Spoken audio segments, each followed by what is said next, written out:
Indianapolis Colts wide receiver Alec Pierce might miss this upcoming game against the Los Angeles Rams. Does that mean a big day coming for AD Mitchell? Let's get to it.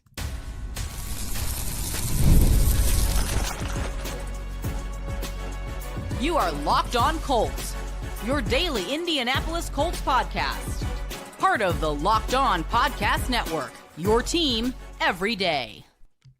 Thank you all for tuning in and making us your first listen of the day. This is your daily podcast covering your Indianapolis Colts, part of the Locked On Podcast Network, your team every single day. Today's episode is brought to you by FanDuel. Right now, new customers can bet just $5, and if your first bet wins, you'll get $300 in bonus bets to use across the app. Hello, everyone. My name is Zach Hicks, your resident film nerd of HorseshoeHuddle.com, and my partner in crime, Jake Arthur, is the credentialed Crocs on the ground for Roundtable Sports. Make sure you're checking him out over there. We have an action-packed show for you guys today. We're going to dive into the Colts' latest injury report and what the potential replacements could look like for the Colts. Then we're going to dive into some of your Q&As that we were going to get to yesterday, but we had some injury bugs hitting our houses the last couple days. So we're back at it all strong today, getting into your Q&As. But first, Jake, let's get into the first injury report of the week here on Wednesday, heading into week 4.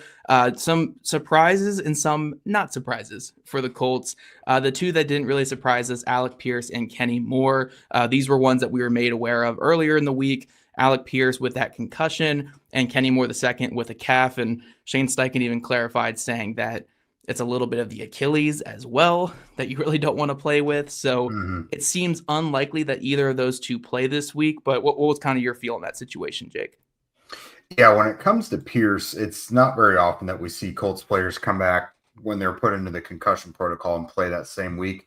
And it's really been that way under Steichen the whole time. Now, for Pierce specifically, this is at least his third documented concussion since he's been in the league since 2022. Had one early rookie year, and then week 16 last year, I think, missed a game as well. So with his concussion history, you kind of wonder if they're going to play it a little safe with him. I did ask Shane about that on Monday. I was like, do you have any like hard and fast rules about that or anything philosophically when you have a guy with a concussion history? And he just basically said it's kind of a case-by-case thing. They just go off of what their medical staff thinks, but also the player heavily weighs into it as well. So my gut tells me Pierce won't play. Again, even if he had never had a concussion before, it's not very often that guys play through those on the same week. So with that one, you got a couple guys like AD Mitchell and Ashton Dulin you would expect to step up. And then with Kenny Moore, the official injury designation now is the Achilles. So that one right away, you know, everyone goes immediately to thinking about Tyrese Halliburton, which different sports, it's maybe not the same exact injury, but at the same time, if you've got a calf injury that threatens the Achilles now, we know that if that Achilles goes, that's your season. Like across the board, if that is what happens with an Achilles injury. So they're saying IR is not on the table right now, but that doesn't mean it won't be in the coming days after they look into it further. That's, again, another thing where they'll consult with the medical team. They'll consult with the player. I can't make decisions for guys, obviously, and I don't have the medical background on this specific injury right now.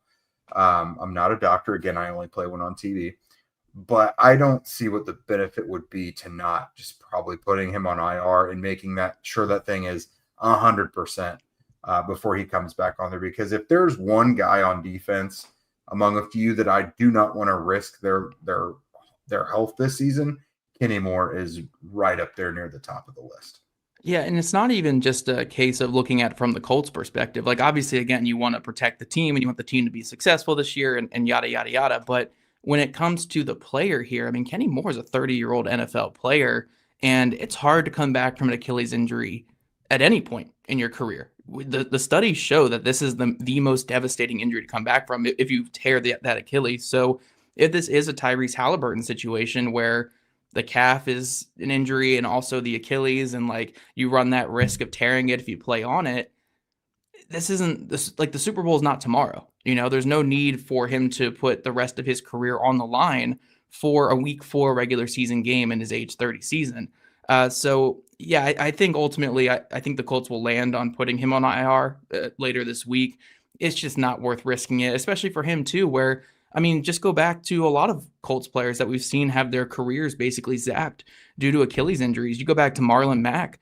The last time Marlon Mack really played any role in the NFL was that 2020 season, tore his Achilles, and basically didn't have a role in the NFL after that. Samson Ebukam, we're talking about him every week on this show on how he doesn't look even remotely the same as his 2023 self because of that Achilles tear. So it's just a devastating injury. I really hope it's something very minor and maybe like a couple weeks out or a quick IR stint can lead to him coming back this year, but play it as safe as possible because this isn't just the Colts season we're talking about. It's also a beloved Colts player's career, the rest of his career we're talking about here.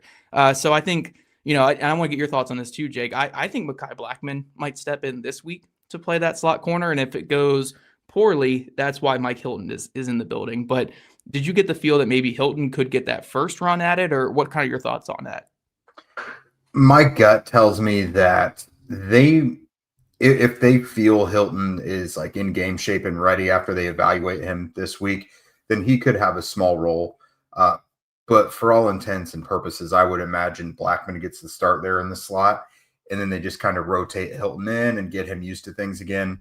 But my guess would be that after this week, any time that Kenny misses, they want Hilton in there. I mean, you don't go and get a guy like that without having a plan to play him quite a bit.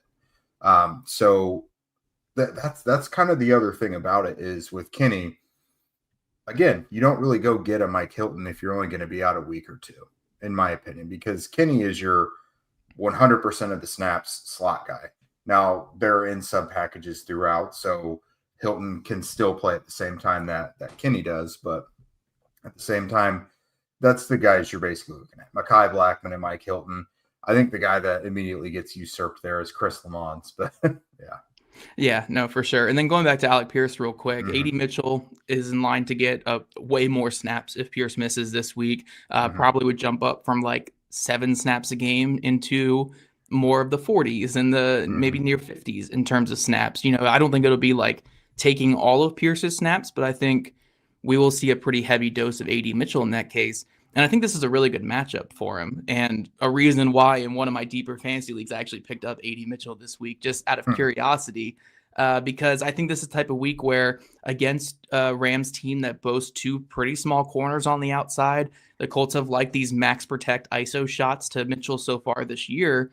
I think this could be a week where Mitchell gets like 6-7 targets, and he's able to convert a handful of those for a big amount of yardage. So huge opportunity for him. I like that you also mentioned Ashton Doolin too, because he's gotten some offensive run this year. So I think both those guys will get a little bit more snaps with Pierce likely missing this week. But real quick, the other injuries that popped up on the injury report, DeForest Buckner was out with a back.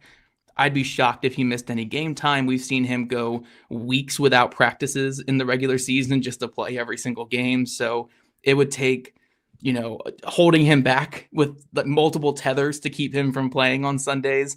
Right guard Matt Gonsalves also missed practice today. He was in a boot out there at practice. Luckily, it came out as a toe injury.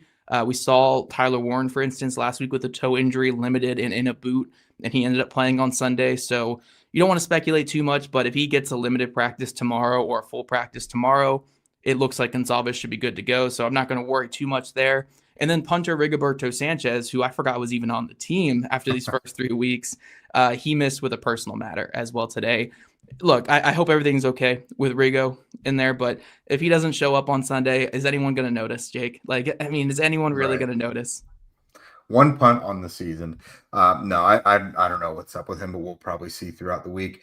But no, going back to your AD Mitchell thing there real quick. We've seen in that Bills game last year when there was no Michael Pittman, he had an increased role. Obviously, Pierce missed a game last year. There was an increased role for him. If Pierce is out, I am looking forward to seeing Mitchell in that increased role because he just looks so much more comfortable than he did last year. Even though he hasn't had like a huge impact yet this year, he's catching the catchable balls. He's drawing defensive pass interference calls. He looks a lot more comfortable this year. So I'm pretty eager to see if this might be his breakout this week. But the other guys, Buckner, I'm not super concerned about. The back is something they managed with him earlier in the summer anyways. Gonsalves, you obviously want him in there, so we'll keep an eye on that one. Yeah, and one quick thing about Mitchell too is this might be his last true audition to show that the Colts should move on from Pierce after the season and roll with him as that starter. So Mhm. this is a huge game for him. If he comes out and gets like 80 yards, 70 yards, whatever it is, and makes the most of his opportunities, this could be the big selling point of this offseason to promote him to starter and let Pierce walk for the big payday he's probably going to get. So big opportunity coming for AD Mitchell and this Colts offense in week 4. But coming up, guys, you guys send us a lot of questions earlier this week. We're finally going to get to them in our next segments. We have a whole segment on offense questions and then one on defense questions to wrap up today's show. Mazda crafts cars for those who do more than simply move. Mazda delivers confidence with every ride, with more IIHS Top Safety Pick Plus awards than anyone else in the game as of August 2025. You can feel the Japanese craftsmanship in every detail, from the metallic accents to available Napa leather upholstery. You can make everyday drives feel like anything but, from smooth handling and intuitive controls. Like our players, we sweat every detail, because when you make every move count, impossible becomes irrelevant. Mazda, move and be moved. All right, guys, welcome back, everydayers. We are about to start diving into some questions you guys sent us over the last couple days throughout social media. Some really intriguing ones here. I pulled a few of the favorites to present to Zach here. I've seen all these so far. These are new for Zach, so we're kind of putting him on the spot here. This first one is right up his nerdy alley. What about our offensive line specifically has made our running game so lethal so far this season? That is from Tim Wells on Facebook. Yeah, I think it's a great question. I actually wouldn't put a ton of the credit on the offensive line. And don't get me wrong, like I love to credit the offensive line where credit is due. I think the left side of the O-line has been fantastic in run blocking. In particular, Tanner Bortolini and Quentin Nelson have just been phenomenal in that aspect. But it really comes down to 3 factors why the run game has been so effective for the Colts. So stick with me here. 1, Jonathan Taylor is playing out of his mind. Just playing out of his mind. Like, we have to give credit where credit is due into this running back, where he is creating so much yardage after contact and then turning 10-yard runs into 46-yard touchdowns, turning a negative 3-yard run into a 68-yard run against the Denver Broncos. Like, those were, I mean, the one against the Titans was a really well-blocked play, but the Broncos play was not a well-blocked play. There were 3 missed assignments up front. He turned that into a 68-yard run. So Jonathan Taylor is obviously a huge part of this. The second part is the way the Colts are mixing and matching their personnel groupings. They are running out of 11 personnel the most because that's their base personnel set. But when they're getting into 12 personnel, if they do run it, they're running pulling and they're running power type run plays against lighter boxes if teams want to put light boxes out there to match their 12 or 13 personnel. So they're mixing in a lot of really good things in the running game, a lot of their inside zone out of 11 just to keep defenses honest, and then running some really cool designs off of 12 personnel and 13 personnel to utilize the mismatches they have. But then honestly, I think on one of the more underrated aspects of this is how involved the tight ends and wide receivers have been in the run game. We're looking at a lot of these run plays that the Colts are calling where Michael Pittman Jr. is motioning into the backfield as like a sniffer tight end and blocking a defensive end, blocking a linebacker at the point of attack, and doing this at a very high level. Ashton Dulin, we talked about him in the first segment. He's getting a lot of run on offense, and typically whenever he gets in there, it's going to be a run play or a play action play because he's a blocking wide receiver for them. And they've used a lot of cool aspects where he's even been like an insert player motioning into the backfield and inserting against a linebacker in the hole, you know, and using him as like a lead blocker for the running game. And then obviously these tight ends, Mo Alley-Cox is doing Mo Alley-Cox stuff. Drew Ogletree's been solid. Tyler Warren's been an awesome blocker to start the year. So I don't think you can really just look at the O-line and say, oh yeah, the O-line's doing all these things. I think it's just, again, with this Colts offense, it's a sum of their parts type of offense right now. It's not just one guy doing everything. Like, if we have to give the most credit to anybody here, it'd probably be Taylor because he's just been an animal this year in the run game. But the O-line's blocking well. They're mixing and matching personnel groupings really well against defenses. And then it's kind of been all 10 guys getting out there and blocking at a really high level, or I guess all 9 guys blocking at a very high level where you're getting wide receivers involved, you're getting tight ends involved, you're getting backside offensive linemen who are away from the play involved. They're just operating at a really high level, and everyone's kind of communicating well, and everyone's kind of on top of what their assignment is. So Yeah, great question. It's not just the O-line. I think the O-line has been doing well, but I honestly give a lot of credit in terms of the blocking to the tight ends and wide receivers. Those guys have been blocking their butts off. No, they've been getting shouted out a lot by the coaches and even the players and people who they're producing yards for lately. And I do think they would probably be successful with Taylor, even running just a stagnant man-on-man blocking scheme. But the amount of movement and spacing that they're creating, it's just really fun to see. And obviously that puts defenses on their toes. And, it gets guys moving in a way that they're at a disadvantage, because here comes an extra blocker. Here comes Tyler Warren. It's really effective. And I think they're going to probably keep that up throughout the year. This next one, what are the Colts doing to improve their red zone woes? That's from Jacob CN over on Twitter. Yeah, it's a great question because it's an issue that has plagued the Colts in all of Shane Steichen's time with the team. They've had a lot of red zone issues, even going back to the Minshew season. This team has never been great in the red zone. I did think we saw a good improvement this past week. They were, I think, 2 of 3 in the red zone, or technically 2 of 4, but that fourth one, I think, was the end of the game drive where they just, the drive ended. They could have scored if they wanted to. But yeah, 2 of 3 in real drives in this game at converting in the red zone. What we saw in the first one was they used a screen to Tyler Warren that punched them down close, and that's how they were able to get in. And then the next one, the pass interference got them to the 1-yard line, and they were able to punch that in there from there. So, we don't have a ton of data saying that they're changing anything or what they're doing differently. I would like to see just more rush attempts, more diversity of those rush attempts in the red zone. They keep trying to treat the red zone like it's the rest of the field here with these play action boots and these drop back designs that take the top off the defense and open things underneath. And that just doesn't apply to the red zone. It's very difficult with the spacings there. So I think they need to lean into their star players, lean into their separators like Downs and maybe an AD Mitchell as well. And then don't be afraid just to run the ball. Jonathan Taylor is a fantastic runner. We did see this past week, they called a read option keeper for Daniel Jones just to keep the defense honest and move that ball forward.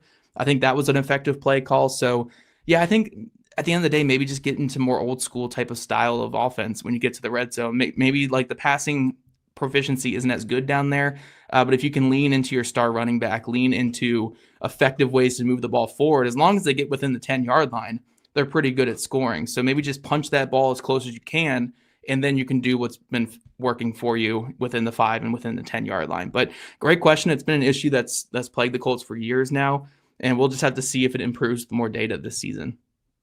Yeah, my simple answer is just get Michael Pittman, Josh Downs, Tyler Warren a little more involved. Those are guys who can find those small creases, and you can win on those little slants and everything to just get right in between defenders. Those are the guys I would really lean on.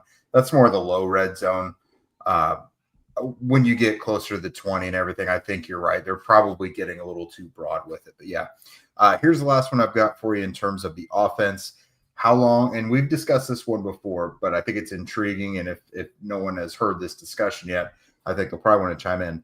How long does Daniel Jones have to keep performing at this level before he forces the Colts to give him a multi-year deal? Now, I researched this one a little bit, and I couldn't find a great answer. I probably have to talk to an agent or someone in a front office about this for clarification. But when a guy signs a 1-year deal like this, like Jones did, I don't think the Colts can give him a new deal or an extension until the team's regular season is over. So I don't think they could just do it right now. I think the regular season has to end and then they can do it. But regardless, what's the barometer for you on giving him a new deal? How much do you have to see of this to make him the guy, at least the leader in a competition, or the guy in general in 26? 17 games in the regular season and hopefully a couple games in the playoffs, and then we can go from there. But even if the Colts could extend him midseason, it's the last thing I would do here. There's no real incentive for the Colts to extend him midseason this year, because if he keeps this level of play up, whatever he asks in a contract demand, you're willing to pay. I'd pay anything for a quarterback that keeps up this caliber of play. So I don't care how high it gets, because essentially where it's at right now, it can only go lower. So if we're trying to be good agents and good bargainers for the Colts, we're going to let this thing play out as much as possible before we go to the negotiation table. I will say, as of right now, you're obviously leaning towards re-signing him, but you want to get that whole 17 game sample size, hopefully some playoffs in there as well. Just see what the whole body of work looks like, see if any limitations appear, and then go from there. But yeah, he's got to just keep up winning football ways and keep up productive quarterback play. And I'd have no problem giving him a multi-year extension, but it has to be for longer than just 3 games. It has to hit, give me game 17. And regardless of what happens with the team, let me do my evaluation post the season. Even if they could come to the negotiation table now, because there's just no incentive to give out a contract right now. Like let's see this thing play out, but it's looking great right now. Like as of right now, surely I would want to extend him after the year, but let's get the whole 17 games under our belt before we talk about that. I'm with it. I think if he can prove to show up big in like big moments, like the 2 small ones I'll get out of the way is like week 1, he was the quarterback that led them to their first week 1 victory. You could even go in Jacksonville. If he beats Jacksonville, that's a thing. If he breaks the 4-year playoff curse, that's a thing. But if he proves to be able to go toe-to-toe with guys you're going to be facing this year, like Justin Herbert, you've got Matthew Stafford this week, and you got Patrick Mahomes later this year. If he goes toe-to-toe, Aaron Rodgers in a little while, if he goes toe-to-toe and is not clearly like the worst quarterback in every instance, like if he pulls his weight and looks like a good quarterback in those moments, that's kind of what AFC teams have to do right now is your quarterback has to be someone that can answer the call against those guys. And so I think if he stands up and looks the part in some of those matchups, and obviously like he has to keep what he's doing, like statistically it doesn't have to look like this, but as far as efficiency and moving the offense well, I'm with it. I do think they have to make the playoffs too, but I think that is a foregone conclusion if all the rest of that falls into place.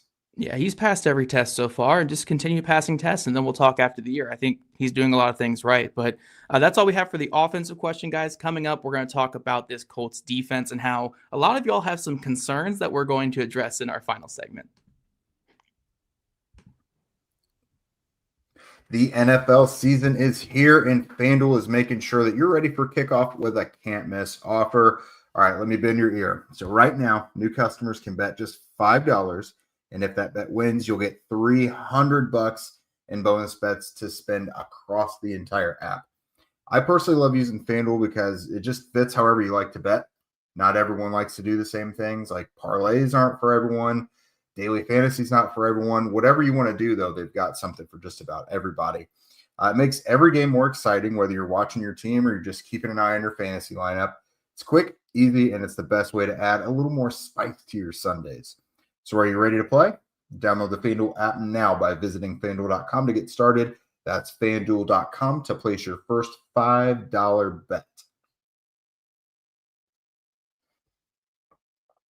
Welcome back, everydayers. We are discussing some of the questions you guys sent us over social in the last couple days.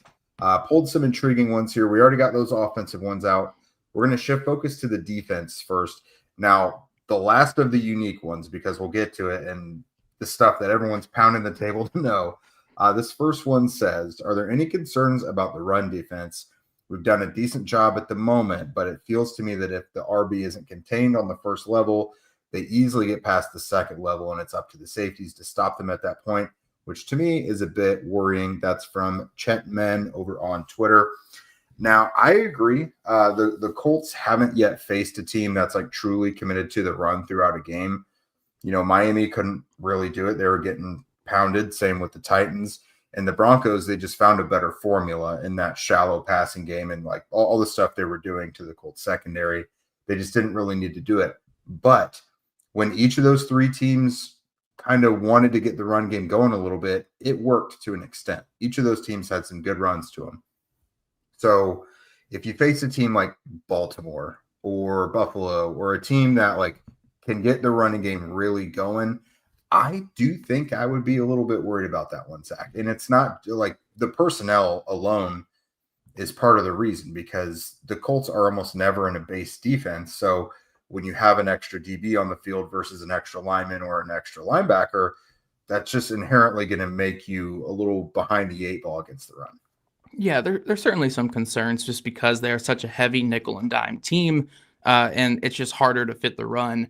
when you are asking your safeties and corners to do so much to fill the void of a linebacker not being on the field. But I think naturally it'll get a little bit better with time. They are fitting the run a lot differently in this scheme than how they were in the previous scheme. Also having a lot more diversity of defensive fronts, where with Gus Bradley, it was typically the same old, like you're going to have 4 down linemen, you're going to have 2 or 3 linebackers, and then you're going to have your defensive backs behind them. And whenever Bradley really wanted to be heavier against the run, it mostly just involved bringing a 3rd linebacker on the field, where we're seeing with Louis Anarumo, he will diversify the front in terms of sometimes it'll be 3 defensive tackles and 2 defensive ends on the field with 1 linebacker behind. Sometimes it'll be 3 defensive linemen in general with 3 linebackers out there. Sometimes you'll be in dime and have extra defensive backs up in the box. So it's a lot more diversity of fronts and diversity of fits, and that does cause confusion for your guys early in the season when it's a new scheme. So I think naturally it should get a little bit better.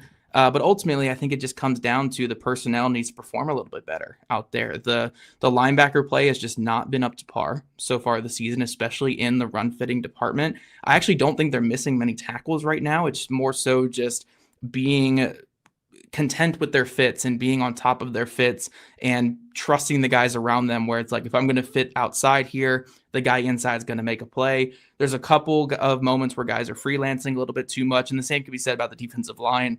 If we look at that 3rd and 2 against the Titans in the red zone late in that game, I think it was Pollard broke outside when Samson Ebukam tried to go inside instead of trusting his outside run fit, and it turned into a 20-something yard run on a 3rd and 2 on one of the Titans touchdown drives. So it's just stuff like that where I think everyone needs to be on top of it. They just need to keep getting on these guys to trust the players around them, trust the fits of other people. There's going to be mistakes with that too, and there's going to be times where you're out schemed, but I think that's the biggest thing in run defense is just no freelancing and do your assignment, and the rest will come. But yeah, the personnel needs to get better, and I think it'll clean up as the season goes, but we'll just have to see with time, obviously. I think Lou's done a good job of mixing the personnel groupings up front, and then also bringing safeties and corners on blitzes on early downs to create negative yardage in the run game. But again, we just want to see a little bit cleaner of a process in terms of limiting those like 10 to 15 yard runs. That's the area they really need to get better at. I do think kind of a hidden thing with Mike Hilton as well. Like whenever he gets in there in place of Kenny for however long Kenny's out, Hilton's been a good run defender throughout his career as well, if I'm not mistaken. So I would certainly assume a better run defender than Mekhi Blackmon. So this next one is pretty much the similar question, but about the pass rush and whether there should be any concern about Latu. Now, I don't think he's only played 2 of the 3 games so far, but I don't think Latu's having a bad season. I just don't think it's enough yet. Like, he is getting into the backfield and providing some pressure, but he doesn't have the sacks. And this is a team that's super duper reliant on him getting those sacks. So it's not been disappointing, but he does need to be doing more so far, starting now, because this is a matchup against the Rams where it's not great pass protection, but Matthew Stafford gets through the ball in an instant. So yeah, Latu's got to start cashing in those trips to the backfield. Yeah, I think my biggest concern with Latu is just a lot of the issues I had with his rookie season where like he's getting a lot of pass rush wins and areas where he's making tackles fall off of him. But a lot of these wins are coming at like the 2.5 second mark, at the 3 second mark. So it's an effective rush, right? He's getting past these guys, but it's not quick and it's not completely disengaging from the blocker. So sometimes the blocker is able to win ugly and still drive him outside the pocket despite getting their hands slapped away or getting knocked off balance by Latu. So you want to see some quicker wins from him. You want to see him be more disruptive, maybe not be as affected as much as chips. I've seen a lot of chip blocks that have just knocked him completely off his rush and out of the play. So it's really stuff like that with him. But overall, I don't think he's really the issue right now in the pass rush. I think more of it is just the other guys. It's Kwity Paye and it's Samson Ebukam, 2 guys that they're paying like a combined $22 million that are not really winning their rushes at a high level to start the season and not even like maintaining their gap integrity on their rushes as well. I think that those guys need to be a little bit better and a little bit more productive because look, Latu's still on his rookie contract. He's in year 2. Yes, we have high expectations because he's a top 15 pick in his age 25 season, but we also need to have high expectations for a pass rusher they're paying $10 million in Ebukam. And even though we were skeptical on him working out this year, the Colts weren't. And you have to hold him to the Colts standard of we're paying him his full contract to be a productive pass rusher. And he just hasn't been that to start this year. So, when we look at these issues with the Colts pass rush, there are some schematic things that could get better. There are some overall notes that you have. But I think when it comes to Latu, he's just got to win a little bit quicker. When it comes to the rest of the pass rush guys, they need to get more depth or create more displacement early and just maintain that rush integrity. And then for Lou Anarumo, they got to find more ways to get DeForest Buckner single teamed. I don't care what you have to do to move him around. He's getting doubled at such a high rate right now that he's not really effective. And he's your best pass rusher. So we got to treat him like the best pass rusher and move him around as much as possible, because teams right now are very comfortable just leaving, whoever the other interior pass rusher is on an island, because that guy is not winning enough. So we might have to get a little bit more creative with using DeForest Buckner to get him those pressures that we need. And we've seen them do that. He's lined up outside and stunted in. They've moved him around a little bit, but they probably just need to keep that up. And it's a really tough pill for me to swallow to think that JT Tuimoloau couldn't do something. He's been a healthy scratch 2 of the 3 weeks, only got 5 snaps in week 2. I'm very opposed to throw the veteran out there because you know him and trust him, even if he's not producing. That is not accountability. And I'm not saying you need to pull the ripcord now and throw Tuimoloau in there, but the guy's got to be active. You have to start being able to evaluate him and more than just practice and seeing what he's like in games, because your pass rush just isn't good enough right now, and it can't just be reliant on Buckner and Latu. Yeah. So luckily it's still early. Yeah. It's still early. So and honestly, if you look at the game plans against the Dolphins and the Titans, for instance, I mean, for the Dolphins, they barely rushed more than 3 rushers in that game. It was either an all-out blitz or 3 rushers just containing Tua to the pocket, because they knew he was going to get the ball out just to a certain spot. So they just wanted to get defenders in those spots. And then against the Tennessee Titans, it was a blowout for most of the day. And then it was a lot of trying to contain rushes. And guys need to be better with those contained rushes, but it wasn't really like they were going all out trying to win their assignments, because then it would leave escape routes for Cam Ward, and that's what Ward thrives with. So I'm curious just to see how it looks with more data points. It's so early this season, and I think we're freaking out a little bit more because this was an issue or a concern we already had coming into the year. But let's just see how it plays out, I guess, is the biggest thing. I will say, Tyquan Lewis had a pretty good game. So hopefully Lewis can keep carrying on that. I don't like him rushing from the interior, but keeping him on the outside, I thought he's been rushing pretty well out there. Yeah, absolutely. And I don't want to run us too long, but this one, it begs a good question, because, again, a million of you guys asked it.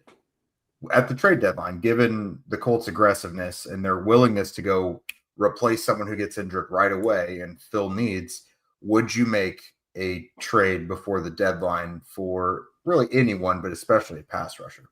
Yeah, I think it's certainly on the table. If they're sitting at 5-2 or 6-1, or something like that, which would be awesome, then yeah, if that's your big weakness, why not, right? They've shown this year their propensity to go out and get veterans, and they were aggressive in the offseason and getting these veteran players here for the defense. And you don't want to let a weakness just sit there when you have the means to improve it. So, you have some big name guys here, like the Brian Burns and the Trey Hendricksons and all those guys. It doesn't even need to be a huge name. Joseph Osai, for instance, was re-signed to the Bengals. Carl Granderson. Carl Granderson. Those are guys that the Colts have liked in the past, and they wouldn't cost you an arm and a leg to get them, and they could probably help your pass rush. So, yeah, it's still early, so it's hard to really speculate. But if they're sitting at 5-2, and that's the one clear weakness, then yeah, I certainly think that they'll make some calls around the league to try to improve that. Yeah, their intentions very much are to win.